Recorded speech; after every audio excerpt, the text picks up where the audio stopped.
Hey.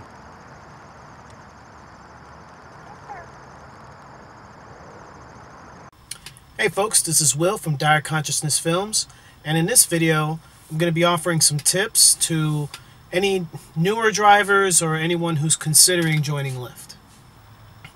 Alright, so let's say you're considering driving for Lyft. You already work somewhere and you want to make some extra money, and you keep hearing about all the great things that the rideshare guys are doing out there with Lyft and Uber and whatever else, whatever other platforms may be out there.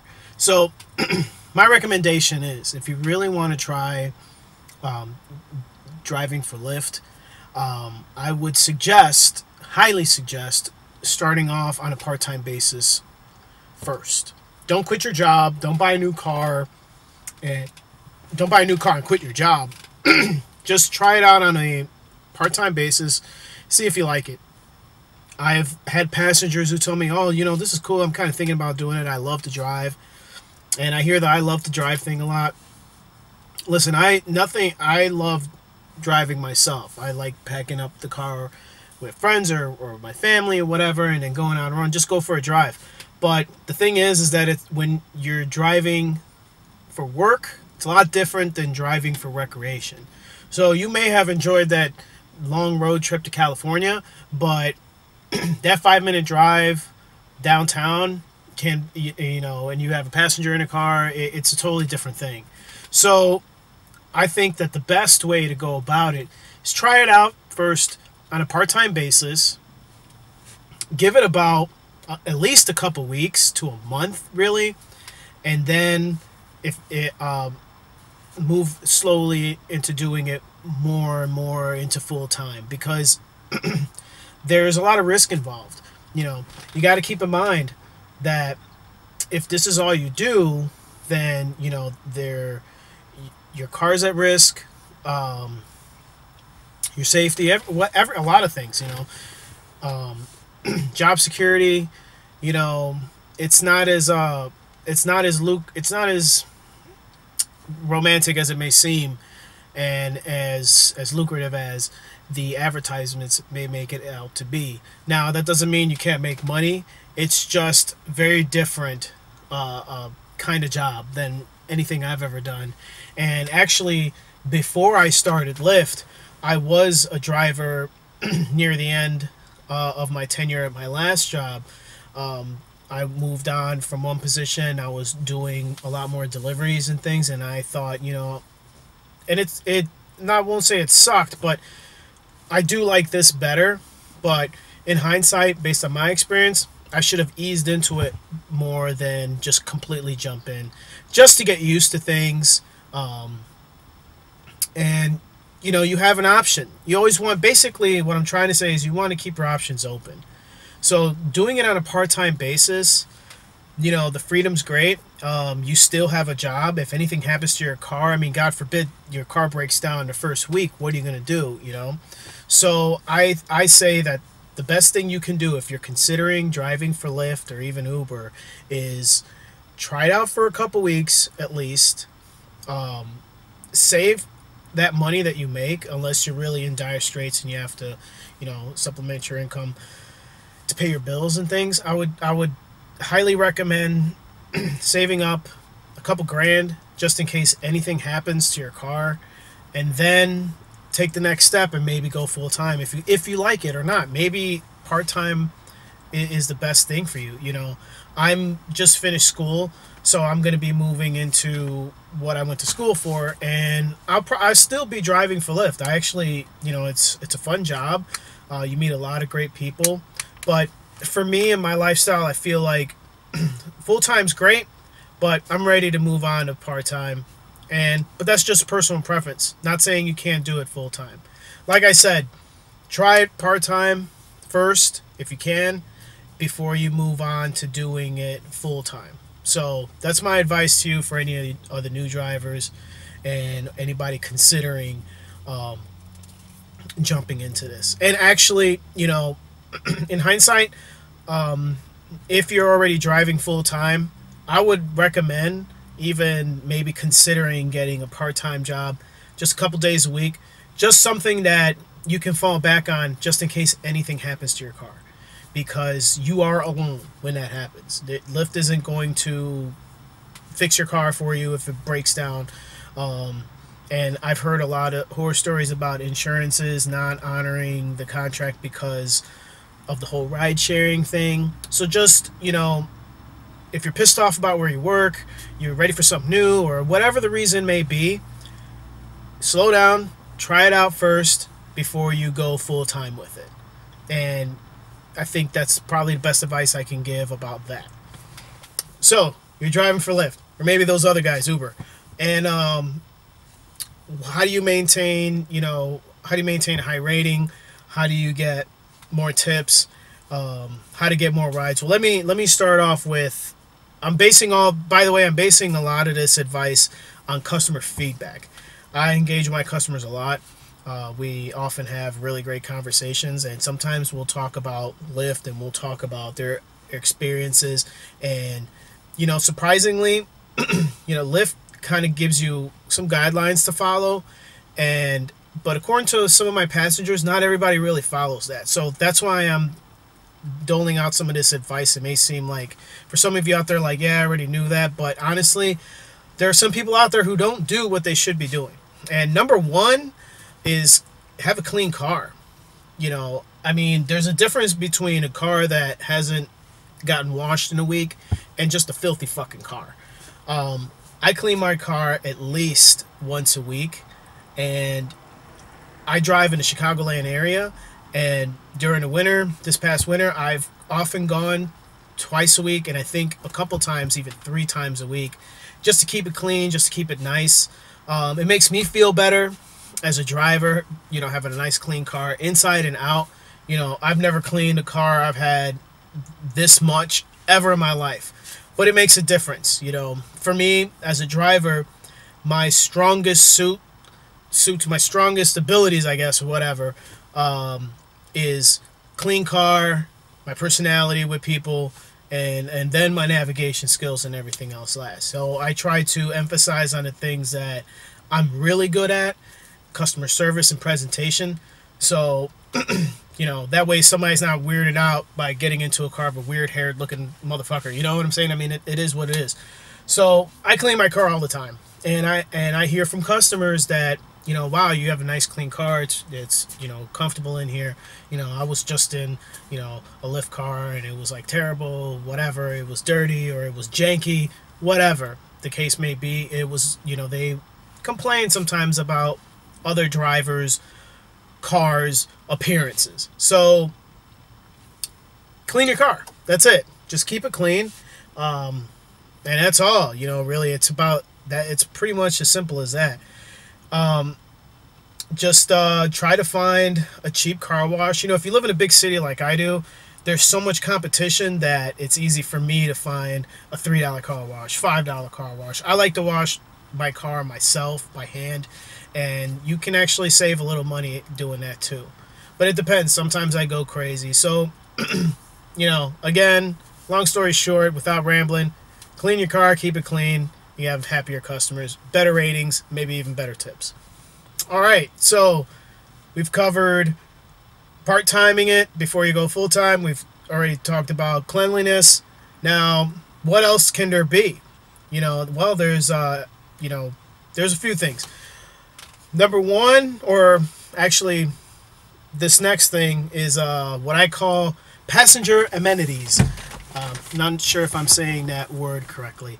But basically all that is just, the candy in the car. This is kind of I read on some message boards or videos or other media about people talking about this. A lot of guys have recommended the whole put candy in the back so people can have, as a nice little incentive, whatever, and a lot of guys are just pissed off, like, fuck that candy stuff, or I did the candy thing and it didn't do shit for me, and this and that, and this is a misconception that I'm going to clear up right off the bat. I have candy in my car for my passengers. Matter of fact, in a second I'll show you my spread, so to speak. I keep some gum, candy, booger tissues, and what else do I got? hand sanitizer. Now, is that making it so since I started, am I just raking in the dough? No. It's whoever the hell started that whole put candy in your car and your ratings are going to fly up, or you're going to get all these crazy tips, or they're fucking bullshitting, all right? I do it because I emphasize customer service.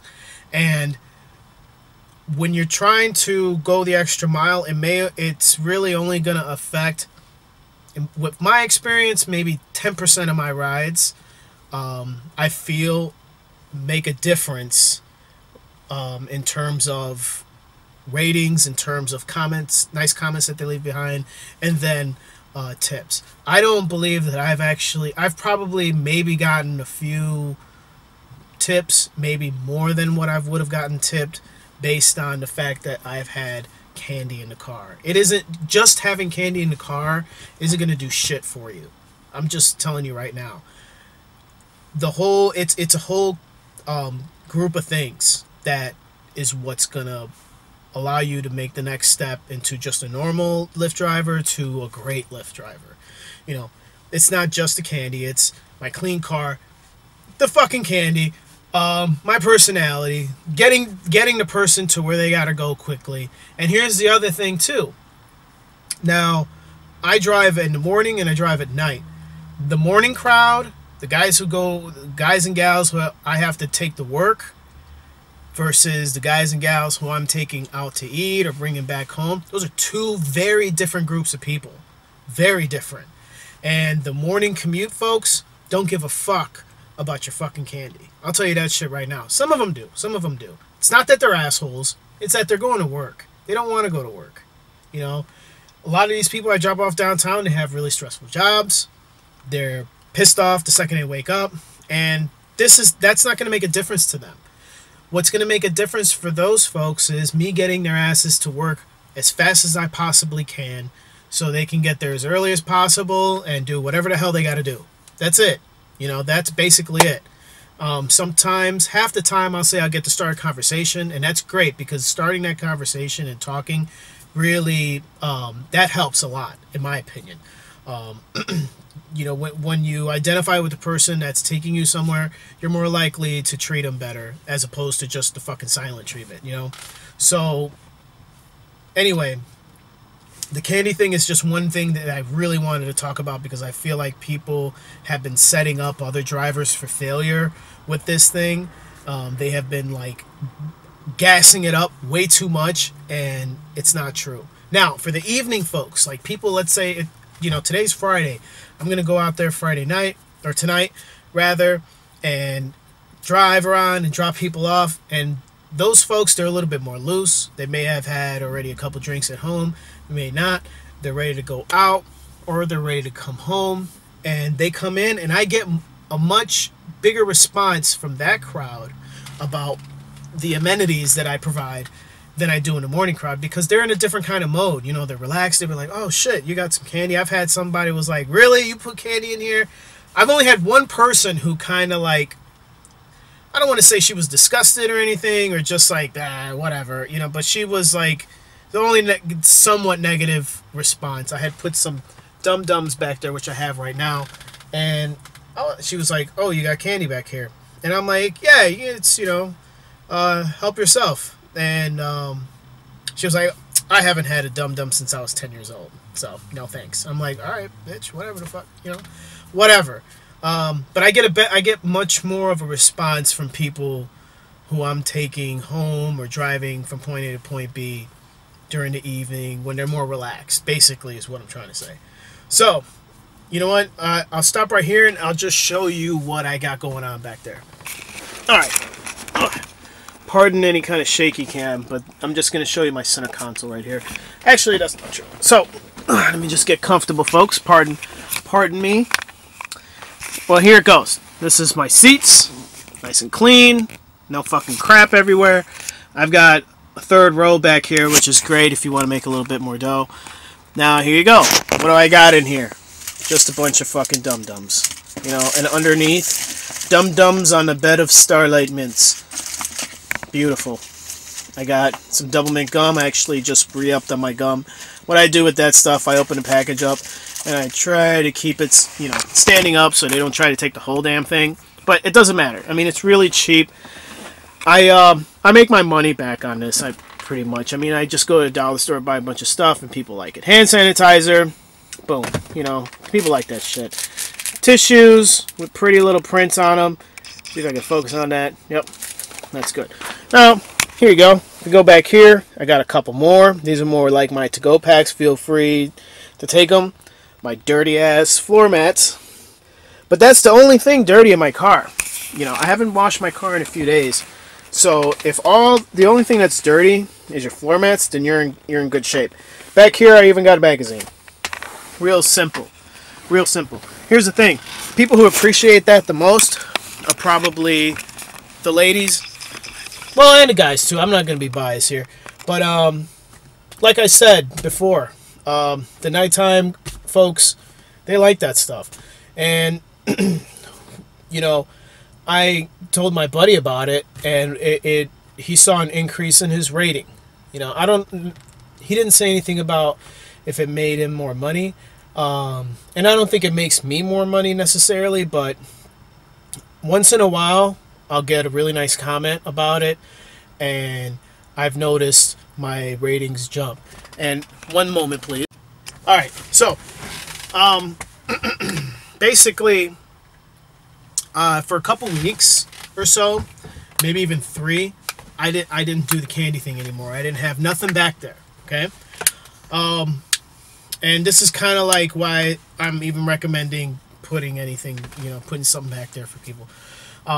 I saw my ratings drop a little bit, and I'm not saying it was because of that. I don't think it was because of that. But what I'm saying is that once I started putting the candy back in there, and I added the tissues and the freaking hand sanitizer, the magazine, I feel like that it helped tip the scale a little bit in my favor. So for somebody who's on the fence between a 4 and a 5, I'm guessing, based on the data provided, that I probably won over 2 or 3 people that would have maybe given me 4 stars for whatever reason, gave me 5 because I was a nice guy and I was offering them something. So I think it makes a difference. I don't think it makes a dramatic difference like some people have been making it out to seem. And it's unfair because when I initially did it, I was kind of gassed, like, yeah, okay, this is cool. I would see it, like I said, I'd see other people commenting about that and saying that you should do it and this and that, blah, blah, blah, and it's going to make a huge difference. And it's not going to make a huge difference, but it's going to make just a little bit of difference, and that often can be enough to push you to the next level in terms of customer service. So, long story, long-winded ask freaking tip, but in hindsight, it's going to help you out. Spend a couple bucks at the dollar store, put some freaking candy back there, and oftentimes it'll help break the ice too. And that's the other key, and that's what I'm going to get to right after this. Alright, so, next tip. Lyft. I don't know anything about Uber, but I guess I'll include them a little bit here too. It's all about customer service. People like to talk.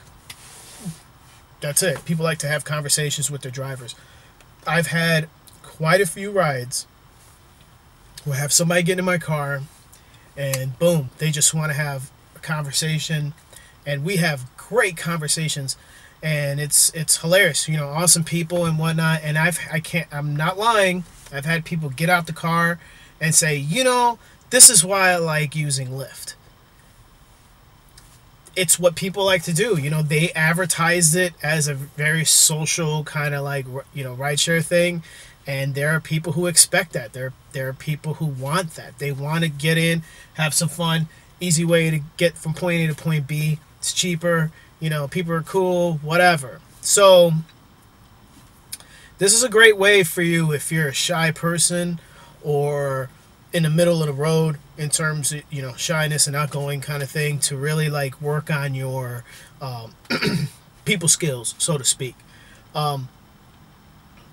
And my thing is with this, as far as my advice goes, if you're not a social person, I would recommend giving it a shot if you're considering it, doing this. Remember, part-time. But you know, if you're really not a talkative person, you may not last too long. I don't know. I actually got flagged once for friendliness. I have no idea why, and I think I knew exactly who it was because I only gave a few rides that day, and she was a really nice girl. And I actually I sensed when I was dropping her off where she was going, that she was very polite, and I was polite myself when she got in, but I was really tired, and it was really late, I believe. All right, I know I was tired, and I just didn't feel like getting into a long conversation. Matter of fact, my day was done after that ride. I was just going home to go to sleep and have dinner and whatnot. And yeah, she seemed like she really wanted to talk. Like she was very anxious. She just sat there, like whatever. And I believe that she was the one who hit me for friendliness, because when she got in the car, I was just like, "Hey, how are you?" Boom, and then it was just silence for the next 20 minutes, and then she got out the car. So I don't blame her. Actually, I learned a lot. If it was her, but I learned a lot about that. I have my own little. I don't want to say spiel or anything like that, but I have my own little way of finding out if the passenger wants to talk. Wants to talk. Remember that. Because some people just want to get in and get to where they got to go. They're either working on something, they're looking up on their phone, whatever. I want to say that 50% at least, depending on the day, want to engage in a conversation. So what I do is, as soon as somebody gets in the car, "Hey, how's it going? Hi. How's your day going? How's your evening going? Whatever." "Oh, it's good. It's really good, And then I'll ask something else. I'll just pull something out, if crazy weather or something. And if they don't engage after that, then, just let it go. They probably don't want to say anything. And you don't even have to go that far. Usually I can tell some people just get in right away, and I'll still greet them, and I'll still say, "How are you? How's your day going so far?" And I'm like, "Oh, it's going good, going good. How about yourself?" "Oh, it's going really good, pretty busy, whatever, making money, blah, blah, blah, whatever." And they'll be like, "Okay, yeah, yeah." And then they'll be on their phone, and then that's it. I won't keep asking them shit. And, people who want to talk, they'll talk. But if you're comfortable with talking with people, if you're somewhat social, then you'll be okay. If you're not social, but you want to improve those skills, then yeah, this is actually a really good job for you, really. Just do it part-time. Don't, because you can get burned in the end, obviously, from the other reasons I said before. Anyway, yeah, it's a social thing, so be social, but don't take it too far. I've had a couple conversations with passengers who complained about previous drivers, chattiness, and like, I got into the car and he was playing some weird music and he just wouldn't shut the fuck up and blah, blah, blah, blah. And it was funny. I mean, they opened up to me about it and we were laughing. I'm like, yeah, that was, kind of making fun of the guy too, I guess. I felt bad about that, but it is what it is. But yeah, just keep it under control. Just treat it like you're, the way I do it is when I pick somebody up, it's like I'm dropping off a friend. So, sometimes, you just keep it casual. Don't be scared of people or don't be too chatty. Just go with the flow and feel the person out. And if you're having trouble in the beginning, you'll get it eventually. I don't think it's that big of a deal to worry about. Just, I used to be a really shy guy, and I know how it feels, when there's somebody, in your vicinity or something, and you want to talk to them, but you don't. Just go with the flow. Like I said, if it helps to break the ice if you're doing something like leaving some treats for them in the back. You can just tell them, "Hey, if you're, by the way, if you haven't noticed, I have some treats there, so help yourself." Sometimes when I'm just kind of trying to feel the person out after I say hello, maybe they want to conversate, maybe they don't. I'll just let them know, "Hey, if there's anything that you need me to do, like adjust the temperature control or anything like that, just let me know. And then they'll be like, oh, thank you, you know, blah, blah, blah. So, last tip. I had to really think about what would be a really good tip to complete this, because I feel like I've given you guys enough tools to at least start off and get going on your journey. But I did want to talk one thing about navigation. Now, when I started, I was using Google Maps exclusively. That's all I was using. The app, I guess Lyft works with Waze, or Waze was kind of advertised a little bit through it, so to speak. And I was like, I don't know what the hell Waze is, never heard of it. I'm using Google Maps. Always used Google Maps in the past. Never had a problem. I'm using Google Maps. That's it. I'm not the best navigator in the world. I'm good at following the GPS. And I'm good at anticipating what to do next based on what the GPS tells me. But if you drop me in the middle of nowhere, it's just my biggest weakness. Sounds kind of crazy, but I've never had complaints about, you know, oh, you're taking the wrong way, or oh, you're doing this, or you're doing that. The thing is that Lyft wants you to follow the GPS. That's it. They want you to follow the GPS. They don't want you to know, or want you to, like, take a separate route, whatever. Hey, that's great, because if you don't know how to get around, or if you're learning, and trust me, I'm much better than I was when I started. So, back to my story. So I used Google Maps a lot, and I was getting people, you know, oh, you should use Waze, you should use Waze. And for like 2 weeks, it just became one of the main topics. And then I switched to Waze, and now I get people who are complaining about Waze. So what's the point? When it comes to navigation, if you know, based on my own experience, if you're not familiar with where you are, you know, you can, you know, like for me, I have trouble with my sense of direction.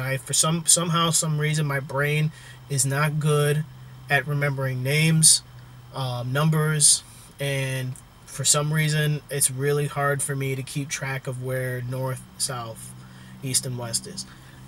I've always been like that since I was a kid. When I was in the military, it was my biggest weakness, and when it came to map reading and things like that. I don't know what it is. Maybe there's something in my head that's messed up. I don't know. I've tried, but I've gotten a lot better about it. I am soaking up a lot more, and I'm much, much better than when I started to where I'm at now, based on my knowledge base. And, you know, okay, I'm over here, this street's over there, this street's over there. It's just doing it for enough times, the repetition helps, but it's still my biggest weakness. But would anybody know? Probably not. Most people didn't even realize it. I think I talked about it with a couple passengers jokingly, and they were laughing, and we were laughing. You know, it was a laugh fest about it, because I follow the GPS. You know, the app tells me follow the GPS, don't deviate from the route. That's what I do. Now, here's the thing. If your passenger recommends something, like, hey, you know what, don't listen to that thing, can you turn up here, just do what they say. Basically, my preference is having a passenger who tells me exactly where to go. It's the best, because it takes the work out of it for me a little bit. I don't have to pay attention to my phone. I mean, the GPS, there's an audible side to it. You know, it'll tell you turn left right here, but you can't always go by that. Sometimes it gets delayed. So it doesn't matter whether it's Google Maps, Waze, or whatever. Sometimes, depending on where you are, you may not get the information you need fast enough. Now, if a passenger asks to or wants to give you directions, let them. A lot of this stuff falls under customer service side of things. And, you know, a lot of people don't like the customer is always right. And I prescribe to that to a degree. You know, the customer is always right until it becomes like a belligerent thing. You know, they're not right if they want to throw up the car in your car. They're not right if they want you to make an illegal maneuver. Okay, that's different than what I'm talking about. If they want to give you their own directions, let them. If they want you to make a particular turn, let them. It's their ride. You know, in the end, The GPS 99% of the time is going to give you the best route. I believe so. And if they and I'm basing this only on my own experience in the areas that I actually did really know. Whenever the customer wanted to deviate from what the GPS was doing, it really ended up making it a little bit longer. So hey, you want me to take your route? By all means. Actually, I think, which is funny that I'm even bringing this up, twice in the last couple days, the customer or the passenger gave me a separate, directed me around, and it turned out to be faster. So, and that was the first time, the first time it happened, I was like, whoa, this has never happened before. I wasn't upset because I could move on to go pick somebody up. So it doesn't matter. It's like I said, it's customer service. Doesn't mean bend backwards to an unreasonable extent for someone. But just, if they know something, just do what they say. Don't be the, oh, I know where I'm going, or they don't want me to do this. They want me, that's okay too. It is what it is. I mean, don't get bogged down too much about what the app tells you. I'm not saying break the rules. I'm just saying it's it's worth more to you to let the customer, you give the customer what they want, so to, in the end, because I've never had a problem with that, and I think it's not a bad thing to do. If they want you to go a certain way, that's fine. Now, this actually reminds me of the other thing. One of the things that I do as a driver is I'm pretty accommodating to people's needs when it comes to where they want to go, stops they have to make. Now, the app specifically tells you not to make multiple stops, that, I'm not allowed to do multiple things, blah, blah, blah, blah. I'm not going to say don't do that. That's what's on there. Do that. But I've had people who got in the car and, they're like, hey, could we stop over here? It's on the way. Is that all right? Can I go to McDonald's or something real quick? Or can I, just drop my keys off over here and blah. I always do that stuff. Yeah, no problem. Sure, whatever, and oftentimes when I do that, it really, I definitely earn a lot more money. I've gotten tips. I had a guy, and here's an example to help clarify what I mean about this. I had a couple people who were trying to get somewhere, and it was after a party or something. It was on a Sunday, and their car broke down. So I picked them up, and there was a destination that I had to go to, and the guy's like, hey, you know what? We're trying to get her to where she's got to go. Can you drop me back off in my car?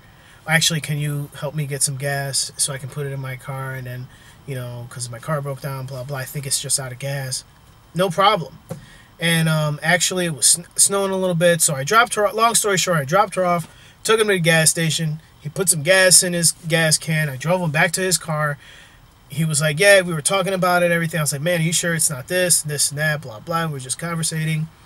And when I dropped him off at his car, he's like, man, thank you very much. I know you guys aren't supposed to be, you're only supposed to go on your route, blah, blah. And I'm like, it's not a problem, man. I'm here to help. And he gave me a nice tip in cash.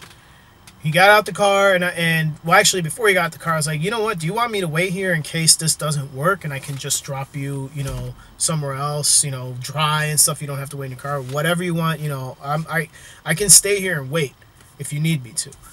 And I did. And sure enough, he put the gasoline in the car, didn't start. He came right back, and he was like, you know what, man? I don't know what. I'm just gonna call a tow truck. Can you just drop me off over here across the street? Thanks again. Sorry for waiting. Blah, blah, blah. And I dropped him off again, and I went on my way. And that was a long story, but, that's good customer service, I guess. For me, it is. I didn't go above and beyond, because, I could, above and beyond maybe would have been call a tow truck or whatever, but I was making money the whole time. I helped the guy out. He was generous enough to give me a nice tip, and I think he even left a comment and gave me a 5-star rating. So, things like that. I've had a few stories like that, or I got a few stories like that where it's like, I'm doing something extra for the customer. And, it doesn't do anything but help. And the thing is that I've had people tell me about stories where they've asked their drivers and they get pretty pissed off about that stuff there. And it didn't sound like anything they asked was unreasonable. Usually it was just, can you drop me off, or can you pick up my friend? It's on the way. And they'd refuse. Look, to each his own. I understand you pick one person up. It is a little bit of bullshit that they want you to pick somebody else up because you're not getting paid extra for that. I understand that, and but for me, from my perspective, I think the customer service side of things trumps the slight inconvenience it can cause. There is a difference between somebody who's being an asshole about it and somebody who's being nice. And oftentimes that's the kind of stuff that's going to get you tips. I'm only saying this because I have been in a customer service industry. In the hospitality industry, rather. I worked on a cruise ship. I was a first mate on a boat, and it's customer service. It's all about customer service, man. It really is. This job is mainly, I want to say, it depends on, what, let me backtrack on that. Depending on what time you go, customer service is always number one, and it goes hand in hand with getting them to where they have to go in a timely fashion. That's basically it. So don't, if someone asks for something, you go by what you feel is the right thing to do, but don't be scared to do something extra for them that they may ask that isn't unreasonable because of some rules or anything that, someone may have told you. Like I said, look, I'm not, I did kind of just say break the rules, but don't break the rules. Just play it by ear. I've helped older folks with their groceries, and I've brought it into their doorstep. I've done that dozens of times. I've helped people, I've taken people's dogs to the vet in an emergency. Treat people nicely and you'll get treated nicely back. And it's just good karma too on top of that. So that's basically it for that.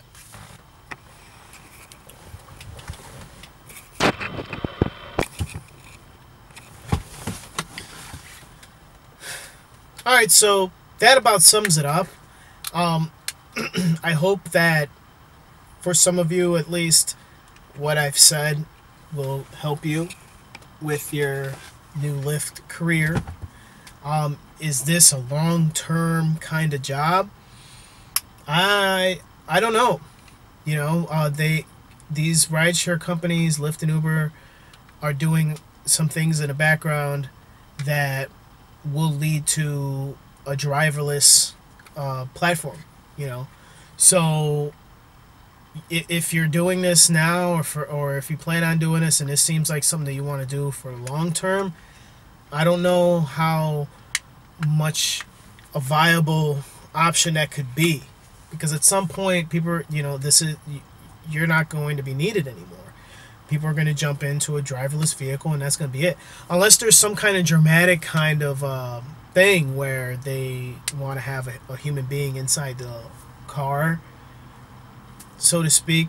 But I don't see this being something that you can do for 30 years. Those days I think are over, because I think in 30 years we'll probably have driverless vehicles everywhere. So now, can this be a good full-time? Yeah, it can be. Can it be frustrating sometimes? Oh yeah, it can be. Can it be fun? Yeah, it's actually a really fun job. I'm going to scale back, and probably a lot in the coming future, and not because I don't enjoy it, but like I said before, I'm just finished school, and I'm going to be doing what I went to school for, But I've had a good enough experience that I'm still going to be doing this at least part time. Partly because you can make some decent money, and because it's fun. You know, the incentive of going out there and driving people, of course, is that I'm getting paid for it. But it is fun, and it allows me to work on my people skills. And that, and that's a great thing. Um, but like I said before, as don't, if you're watching this video, this is based on my experience, okay? I'm not trying to bullshit you guys. I'm not trying to lead you down the wrong road with this. I'm not promising you anything. You can, long in hindsight, you can make decent dough, but don't expect to make it rain every day unless you plan on driving 10 to 14 hours. This candy thing, I it kind of burns me a little bit to a degree because it does help, but I feel like a lot of people aren't using it the right way because they were misled by other people. So I that for me that falls into amenities. It helps. Don't necessarily say fuck that because I keep hearing, it doesn't really do anything, everybody tells me. Or if you've done it before, it doesn't, like I said, it's cheap. It doesn't hurt me at all to have, a dollar's worth of candy back there for people. I think it works. Does it work the way some people have said it does? No, not at all. That's foolish. And I apologize on the behalf of anyone on who was led to believe that by some idiots who think that it's a fucking magic pill. It's not. The navigation side of things, the point I was trying to make when I switched from Google Maps to Waze, and people were still kind of like, oh, why is it doing that? Everybody's always going to complain. Not everybody, but people are always going to complain about something, and the GPS usually always gets the brunt of it. Don't get stressed out about that. It is what it is. Like I said before, if they have a better route, let them tell you. And one thing that I did want to add with that, I often, if they say something about the GPS, like, I don't understand why it's making you turn right here. And I'll be like, yeah, and I'll just jump in with them, right? Like, yeah, that's weird. Would you rather I turn somewhere else? What do you think I should do? Like, boom, that helps a lot. People be like, you know what, just keep going straight. Or I'll look on the map, especially if we're like at a stop sign. Don't do it while you're driving. That's belligerent. Wait till you get a stoplight. Wait till you get to a stop sign, and then say, hey, you know what? Should I just turn up here? That helps. And that's about it. I mean, there's not much else I could say. I think I covered my bases with everything. And just be safe out there. That's the only other thing I can mention is be safe out there. If you feel like, I've had maybe one or two instances where I thought the person in the back seat was kind of like raging out a little bit, and I just, did my best to keep things calm. It wasn't anything that I said to him, but they were drunk and they were talking about something and it was really exciting them, and I did my best to change the subject quickly. I stayed calm. Don't worry about anything and you'll be all right. So anyway, if you're thinking about driving for Lyft, if you're thinking about driving for Uber, give it a shot. It's not a bad thing. You can have a lot of fun with it, and just don't look at it as something that you can make a big career out of. There's always going to be that guy who makes a ton of money doing this, and you got to remember, like anything and this is not just for driver advice, this is motherfucking life advice. All right, I'm your friend whether I know you or not. I'm not gonna fucking bullshit you. There's always gonna be that fucking guy or that group of people at the very top that make the most money. Don't let those motherfuckers make the decision for you for anything that you want to do. Inform yourself, or gather your own knowledge.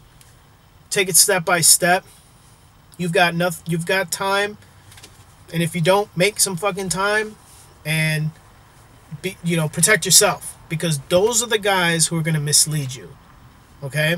Those are the people that are going to say, man, you can do all this or whatever, the advertisements or anything. Don't fall for any of that shit. Jump into this because it's an opportunity for you to meet new people, have some fun, and make some extra scratch on the side. And if you want to do more with it, then take the next step. If you want to do more in terms of the background side of things, figure out how to do that. You know, Lyft also offers employment on their background side of things. I don't know what they do, you know, the people in the offices, so to speak. And that's it. That's about the best advice I can give you. I just remember, this is all based on my own experience. I drive in a really big city, Chicago, one of the biggest cities in the world, and it's going to be different for you. So before you take the plunge, just, you know, don't watch this video. See what other people have said. You know, take a couple rides. That's something that I didn't do. Take some rides. That's actually my last piece of advice. Take a couple rides. You know, you find somebody's codes, because you can give your code away and you can get a discount and stuff. Get yourself a free ride, or at least a discounted ride, and try it out and see if you like that. See if you like it. Maybe once or twice, go out a couple times. See if that's something that you can see yourself doing, and then make your decision. So anyway, I'm talking a lot. You know, I'm rambling. I'm feeling good. So I'm just going to sign off right here. Folks, this is Will from Dire Consciousness Films. I don't know if I'm going to make any more of these Lyft videos, but if you have any questions, please feel free to comment below. I try to answer every question that's asked of me for anything. I may not return your question very quickly, but I will do my best to get your answer as fast as possible. And, you know, maybe I'll make another video on this. I don't think there's much more I can say about Lyft. And if you're looking at it from a passenger perspective, I also did a video to how to help passengers get a better ride. So I would recommend watching that too if you're going to be a driver, because that can be something that you can tell your passengers. You know, the information that I gave there, it's pretty basic, but you know, you'd be surprised. A lot of people don't, you know, not because they're stupid or belligerent, whatever. It's just, you know, sometimes it's nice to get a refresher on just some of the fundamentals. Anyway, again, this is Will from Dire Consciousness Films. Stay safe out there, folks. I'll see you later.